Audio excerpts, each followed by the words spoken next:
आज कई महीनों बाद मैं अपनी लॉबी में जा रही थी, जिसे कुणाल ने मेरी पसंद के हिसाब से ही सजाया था।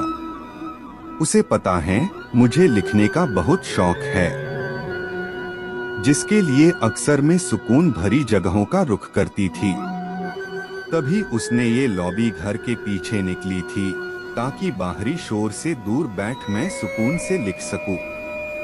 कितना समझता था मुझे वो, बिन बोले ही वो मुझे समझ लिया करता था, मेरी खामोशी पढ़ लिया करता था। पर आज वो मेरे शब्दों को भी नहीं समझ पा रहा था। तलाक की अर्जी मंजूर हो गई थी। कुणाल के साथ मेरा ये आखिरी दिन था। हमारी लड़ाइयां जरूरत से ज्यादा बढ़ते जा रहे थे। कुणाल का मुझ पर शक करना, मेरा ऑफिस से देर से वापस आने पर आपत्ति जतना, खाने में पसंद नापसंद का झगड़ा, जो शादी से पहले कभी नहीं था। ऐसे बहुत से जायज और नाजायज वजह पर रोज के झगड़े हम दोनों शायद एक दूसरे से ऊब चुके थे, या व्यस्तता ने हमारे बीच जगह बना ली थी। हम दोनों ने तलाक का फैसला साथ मिलकर लिया था, पर आज न जाने क्यों मन भारी सा हो रहा है। जी चाहता है उस घर को कसके अपनी बाहों में जकड़ लूं, जिसे हमने मिलकर बनाया था। उसके हर जरे को मैं महसूस करना चाहती थी, उससे लिपट रोना चाहती थी।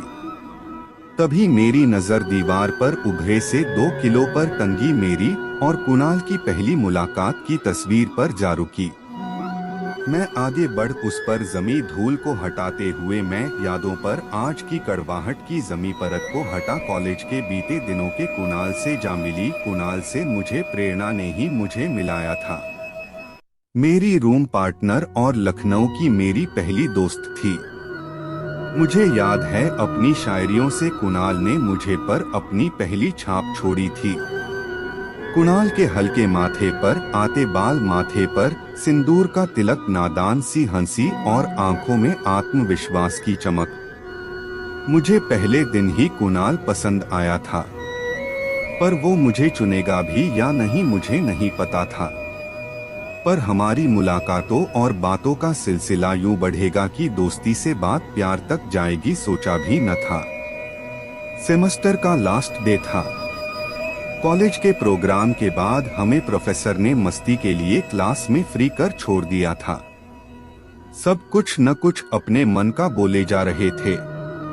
क्लास में चुप सा रहने वाले कुणाल के उठने पर सब टूटिंग कर रहे थे।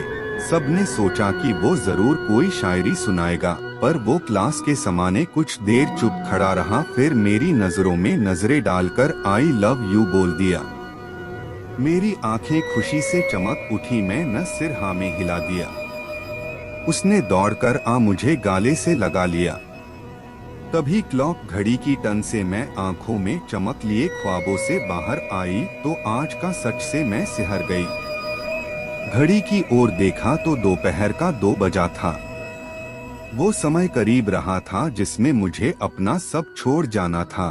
उस समय को मैं आज और दूर कर देना चाहती थी। मैं अपना वो सब छोड़ शायद नहीं जाना चाहती थी। कुणाल डॉक्टर से मेरी दवा और कोर्ट से कुछ कागज लेने गए थे, वो अभी तक नहीं आया था। घर की दीवारों पर उंगलियां फेरती मैं महीनों बाद लॉबी की ओर जा पहुंची। बहुत धूल जम गई थी। महीनों से मैंने इधर पाँव तक न रखा था। वहाँ के सफेद मार्बल्स, सामने हरी घास का मैदान जिसमें घास अब बहुत बड़ी हो गई थी, और लॉबी की दाहिनी ओर स्थिर लटकता बांस का झूला, मानो ये सब मुझसे रुकने को बोल रहे थे। उनकी खामोशी और कुणाल की यादें मुझे झकझोर रही थी। मैं दौड़ उस बांस के झूले के घुटने टेक आज वैसे ही बैठ गई, जैसे शादी के बाद अक्सर कुणाल बैठ मेरे हाथों को हल्के से दबा चूम लिया करता था। अपने दिन भर की बातें बताता और झूले को हल्की झुक देता। बातें खत्म होने पर कहता, मिसेस पांडे एक कप चाय हो जाए, एक ही कप में। मेरी आंखें झलझला आई थी। तभी दरवाजे की घंटी बजी। मैं आंसुओं को दुपट्टे में छुपाती दरवाजे की ओर बढ़ी। दरवाजा खोला तो कुणाल था। उसे देख मैं अधमरी सी हो स्तब्ध चौखट पर खड़ी रही। वो मेरा हाथ हटा अंदर चला गया। मैं अब भी दरवाजे की चौखट को एक टक देख रही थी।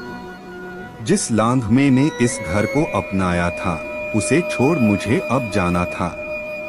पर अब मैं नहीं जाना चाहती थी। तभी पीछे से कुणाल ने मेरे कानों में कहा, मिसेस पांडे जी, एक कप चाय हो जाए, एक ही कप में हम तीनों। मैं माथे पर सिलवटों और आंखें बड़ी कर उसकी ओर मुड़कर सवाल भरी नजर से देखा। मैंने नजरों में ही कहा, हो हम तीनों? वो मुस्कुराया और तलाक के कागजों को फाड़ते हुआ बोला, मेरे पेट को प्यार से स्पर्श करते हुए, जी हाँ हम तीनों, मैं, तुम और हमारी नन्ही दिया।